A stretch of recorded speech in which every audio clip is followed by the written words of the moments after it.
Oke. Nah, posisi saya di kanan bed ya. Saya posisi di mana? Di sini ya? Iya. Nah, di sini deh. Ya? Oke, posisi saya di sini. Sudah? Oke. Sekarang melakukan pemeriksaan fisik pertama pada pasien. Lebih legatisnya memang ada itu poster diperiksa ya. Kalau saya nggak bisa, kalau periksa, iya bu, saya nggak bisa sesak nafas. Saya periksa poster iya bukan iya, kemarin cuma habis 20 menit saya melakukan pemeriksaan. Kenapa saya banyak tuh? Ya, tapi kalau adik-adik lagi JSL, post C, itu dia habis tetap melakukan pemeriksaan. Oke? Saya nggak melakukan pemeriksaan posterior kalau perlu aja. Tapi kalau hampir saya melakukan pemeriksaan. Kalau di praktek ini belum, ya. Oke. Nah, gitu.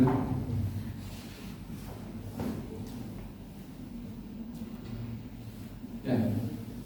Jadi melakukan pemeriksaan fisik itu juga sama harus ada pendahuluan dulu. Bapak, saya akan melakukan pemeriksaan fisik, ya, dada, untuk mengetahui penyakit dalam diri Bapak apa.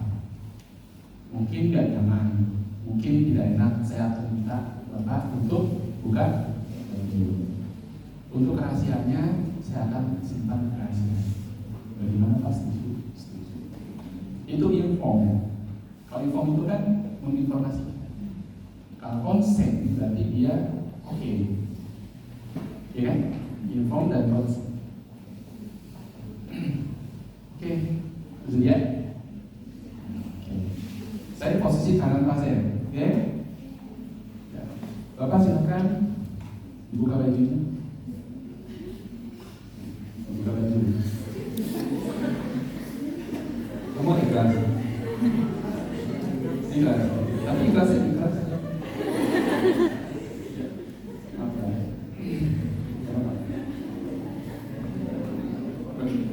Buka.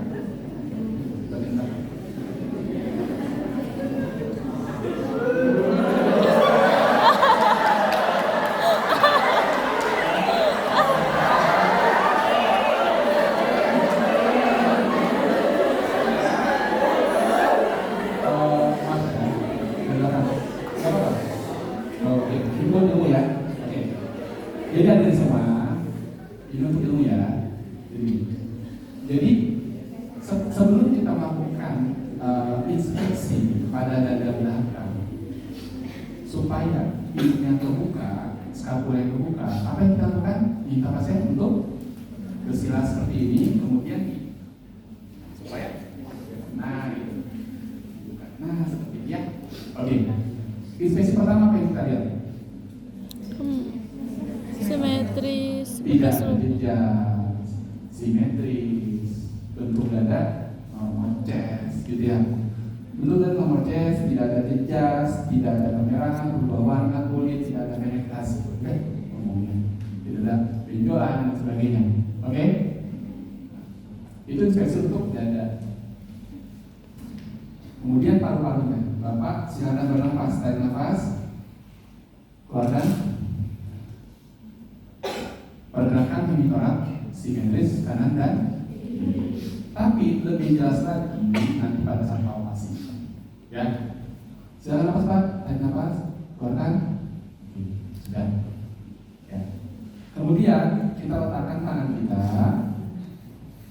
di sini ya, di pas angulusnya. Tarik nafas Pak, keluarkan. Nah, jadi yang kita nilai adalah ininya. Tarik nafas Pak. Kan gini ya, turunkan, nyambung.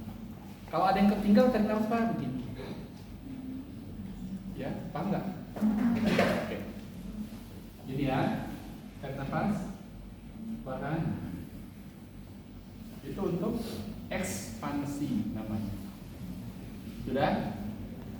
Setelah itu apa yang kita lakukan? Inspeksi, palpasi, ekspansi masuk palpasi.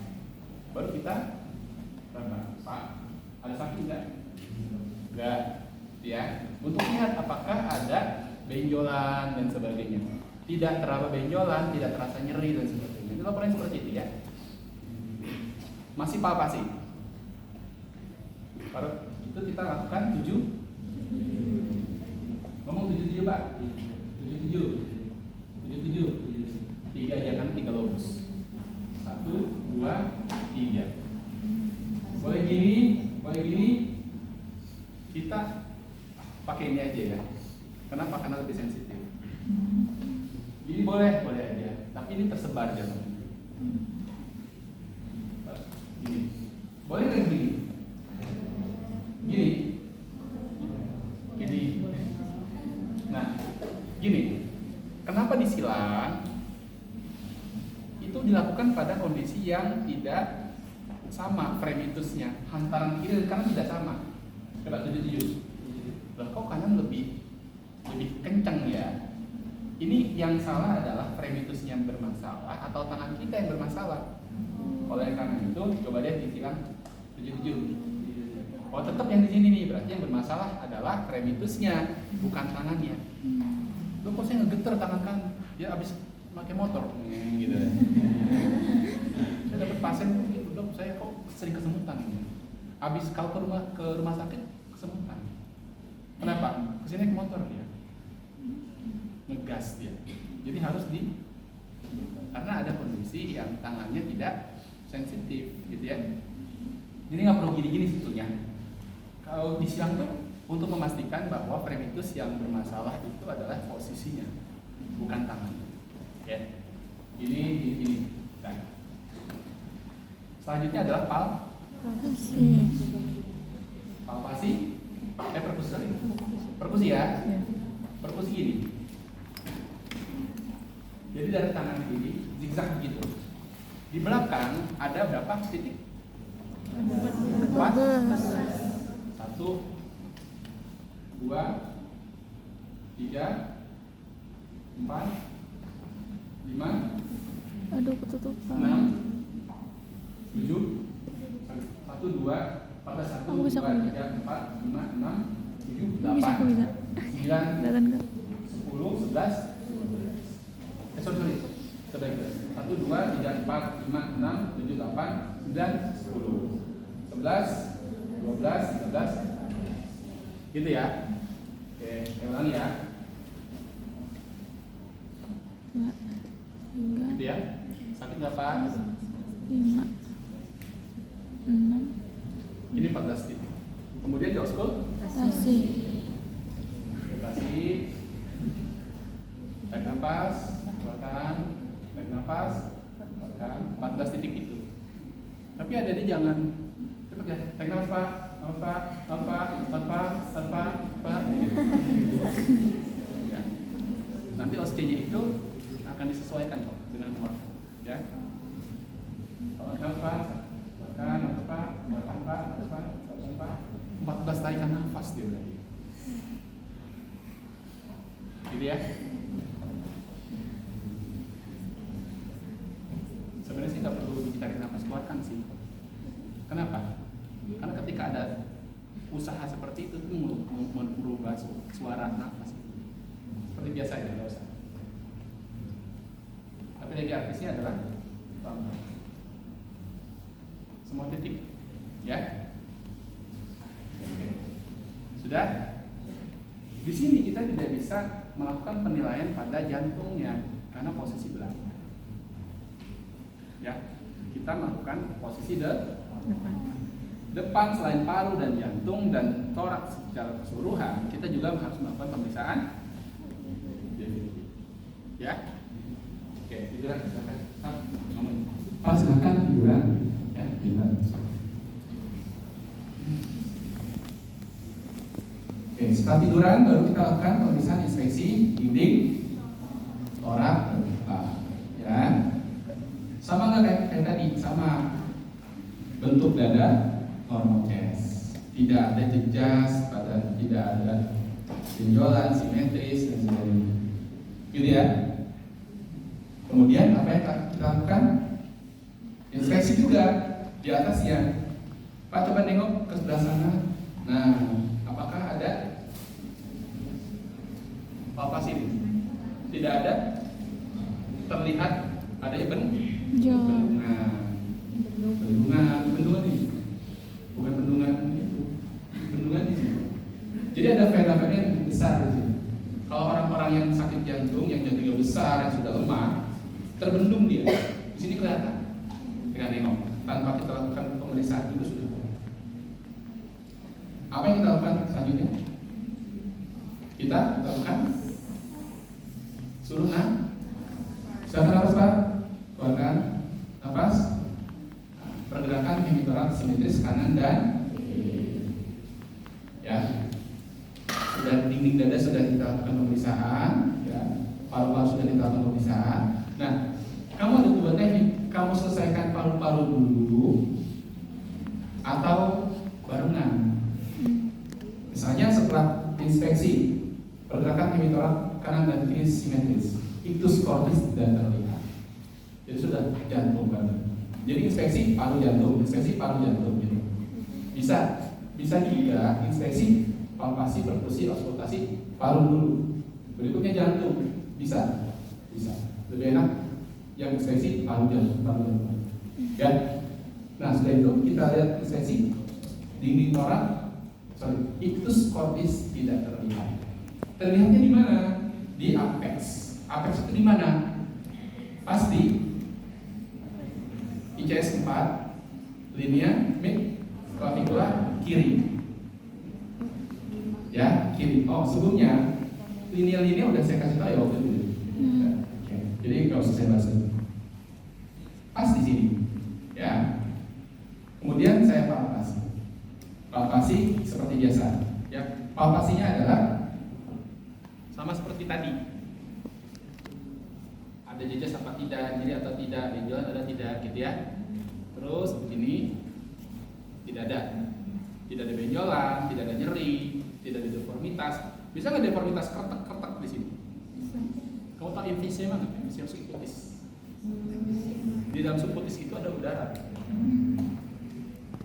Jadi orang paru-paru PPO kan ya, ada pneumotoras. Udaranya masuk ke dalam pleura, tapi masuk ke dalam subcutis juga. Jadi dalam subcutis itu banyak udara jadi kembung gitu. Nah, nanti pemeriksaannya diklarifikasi, dipegang gini, ketak gitu suara. Gimana suaranya tadi? Iya betul ketak. Ya.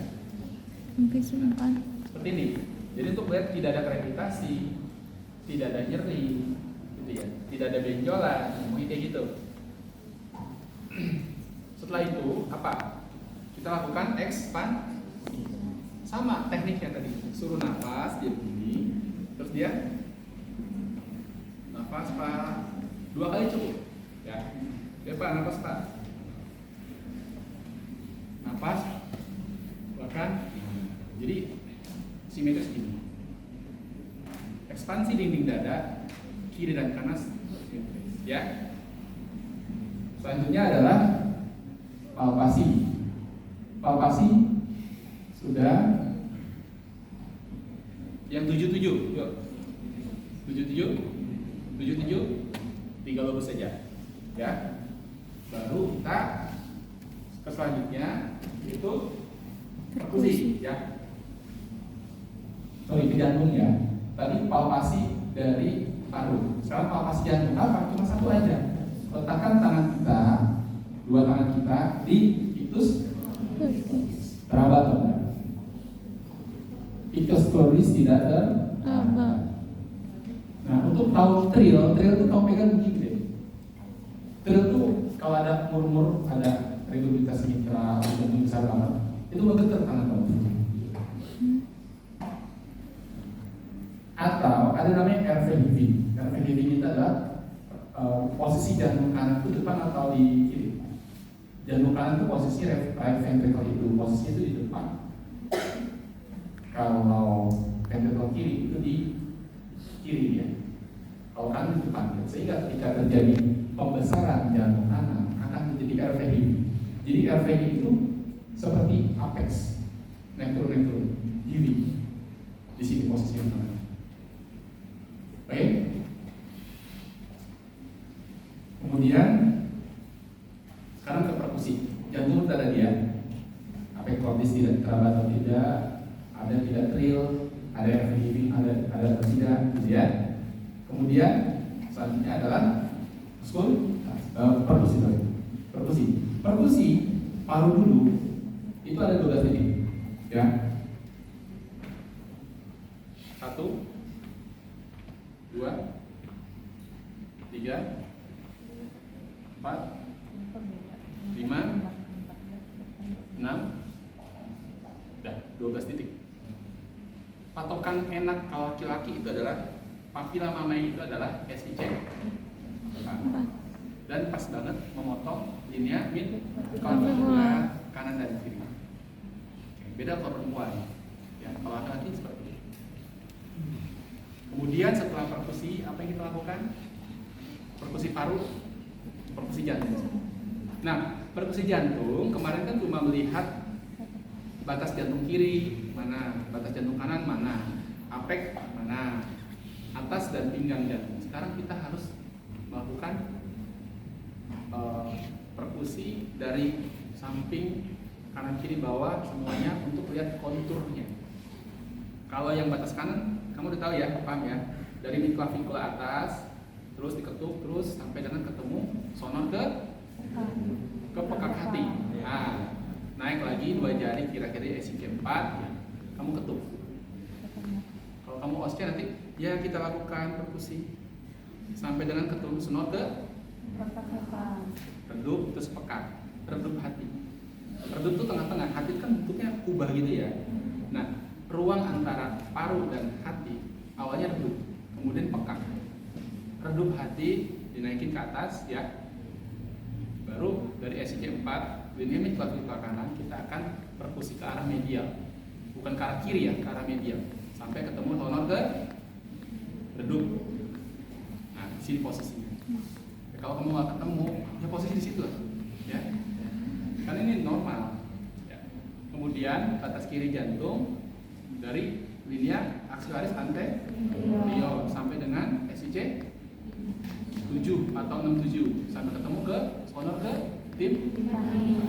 Naik 2 jari lagi, ingat aja di SIC 5. Pas di bawah papila mamae. Kamu ketuk lagi dari axillaris anterior ke arah medial, ya, sampai ketemu sonor ke redup, batas kiri jantung. Kemudian garis sternalis atas untuk lihat batas atas jantung, sonor ke redup di SIC 2. Terus pinggang jantung dari parasternal ya sampai ke SIC 3. Nah, baru dari titik-titik itu kamu hubungkan. Nanti kamu ketuk dari sini. Nah, selesai gitu ya, sampai dengan ukuran segenggam tangan orang dewasa seperti ini jantung. Oke, paham ya? Bisa? Itu adalah perkusi dari jantung.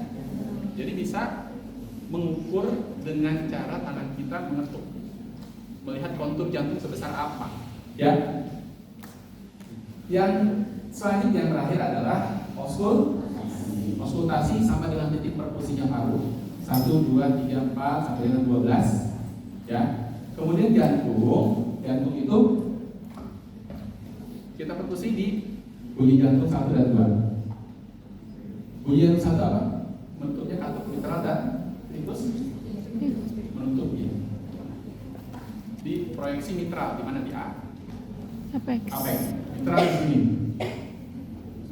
Di SIC 4 garis mid clavicular sinistra. Kalau pulmonal gimana? Tricuspid di mana? SIC 2.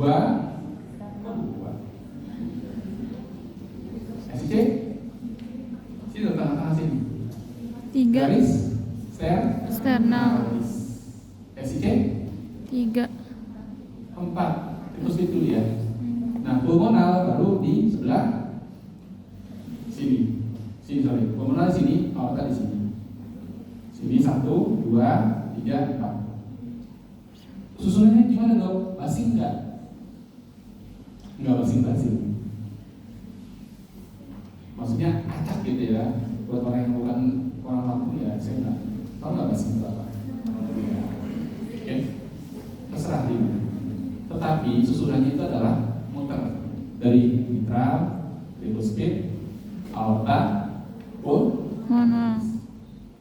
Kenapa kok mitral sini kan mitral kan sama-sama kiri, ya kan? Tricuspid sama pulmonar kan sama-sama kanan. Kenapa kok terbalik?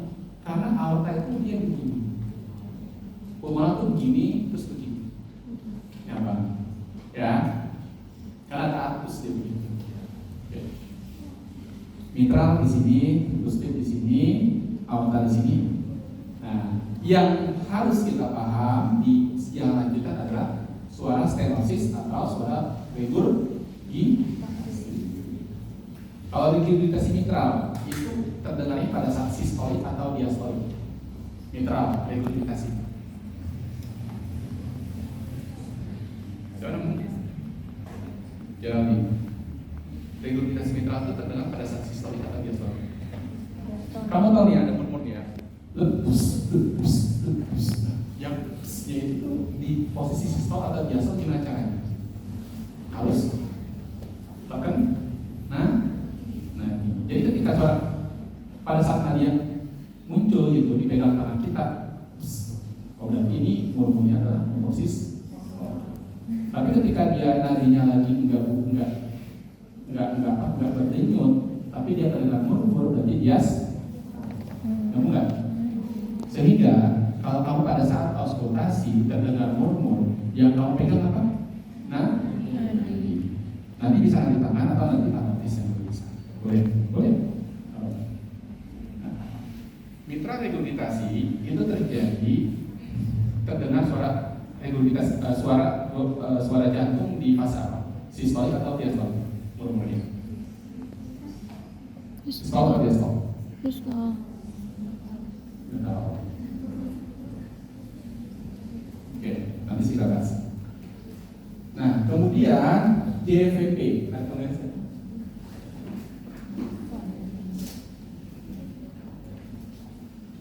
JVP itu adalah pemeriksaan untuk melihat apakah ada kongesti. Kongesti ada atau tidak? Kongesti dari jantung.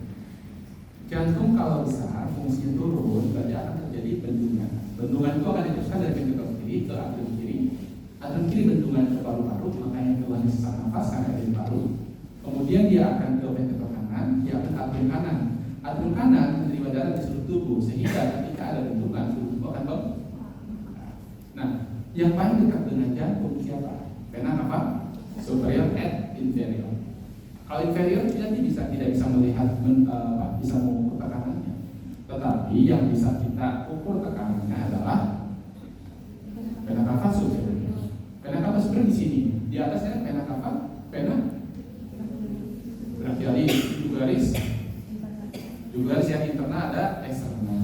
Nah, yang kita ini adalah vena jugularis. Jugularis ini. Jugularis vena superior.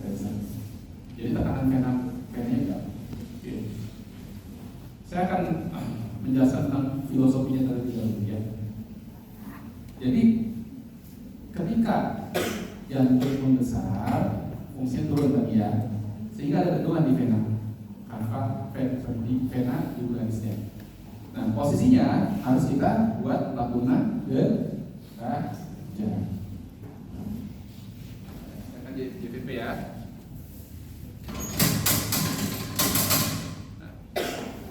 Gini ya, coba ambil siku-sikunya pas nggak ini? Pas. Segini posisinya, 30 derajat aja coba. Kalau memang sudah terlihat dengan posisi 30 derajat nggak apa-apa. Nah gini ya, pertama seperti ini. Kemudian minta pasien untuk nengok ke sebelah kiri, karena saya di kanan posisinya. Oke. Nah, seperti ini. Oke. Kok kamu berdenyut sih? Kelihatan banget. Serius kamu berdenyut ini? Enggak.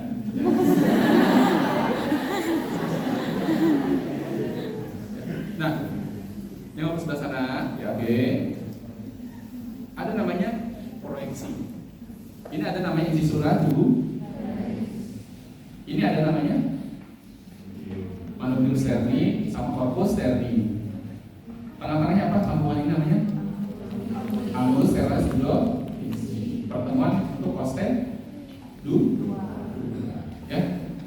Oke, di sini. Nah, di bawah angulus terralis dua visi 5 cm itu adalah muara dari vena cava superior ke atrium kanan. Sehingga 5. Jadi 5 plus 2, 5 plus 1 itu 5 itu bukan ukuran cm, tapi 5 rata-rata ukuran dari dinding dada ini depan ke muara vena cava, muara right atrium dari vena cava superior. Ya, jadi ngomongnya 5 plus 2 bukan 7 cm, tapi 5 plus 2 aja ngomong, kalau nggak N plus 2. Ya, jadi 5 itu dari situ filosofinya. 5 itu adalah dari angulus terralis dua visi, 5 cm di bawahnya itu adalah muara dari vena cava superior. Ini kesana deh. Ya, oke. Nah, ini ada namanya musculus sternalis sternocleidomastoideus, ya. SCM. SCM apa SCM? Itu namanya SCM. Nah, di sini trigonum apa namanya ini? Trigonum jugu batasnya apa aja? Musculus sternalis biji. Di sini apa? Musculus trapezius, bawahnya apa? Clavicula. Di sini apa? Di sini apa? Di situ ada namanya sheath atau femoral, ya. Sorry, jugular sheath-nya di situ. Saya masih di sini. Ada di sini. Di sini apa sih nggak tahu, lupa saya. Nah, setelah itu kita raba di sini. Kalau yang sudah membendung itu sudah terlihat biru. Nah, kalau tidak membendung dari atas proksimal, ya kita tekan di sini. Nah, kemudian kalau sudah ini nggak perlu diurut lagi sebetulnya, cukup dipegang proksimal, bukan proksimal sih, karena dia menuju jantung ya karena itu bagian distalnya terus proksimalnya. Tekan, kalau nggak diurut boleh begini. Kalau dia terbendung diurut aja begini. Kemudian dilepas bagian bawahnya. Nah, nanti kalau jantungnya lemah, right ventricle-nya itu kan terbendung ya.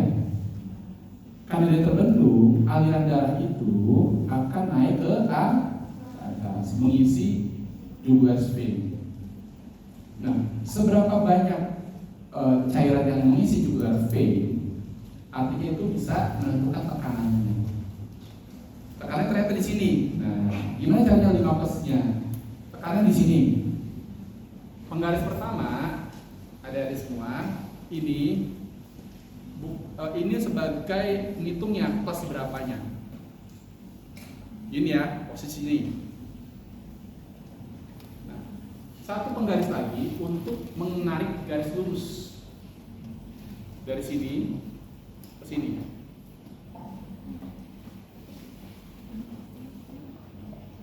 Ini misalnya. Nah, titik tadi mana yang terisi? Misalnya di sini ya. Yang satu garis di sini. Ini satu garis seperti ini. Oh, ternyata ini adalah 5 plus 3. Jadi ini kamu pegang, kamu urut ke bawah, kamu lepaskan bawah. Nah, dia akan mengisi ke atas, naik ke atas. Kenapa dia naik? Karena di bawah sudah terbendung. Karena CHF tadi. Jantungnya kan lemah. Cairan ada di ventricle kiri, meneruskan ke backward ke atrium kiri, ke paru-paru, ventricle kanan, ke atrium kanan. Cairan banyak tuh. Jadi ketika cairan banyak dia akan meneruskan tekanan ke vena jugu. Sudah nyambung belum ya?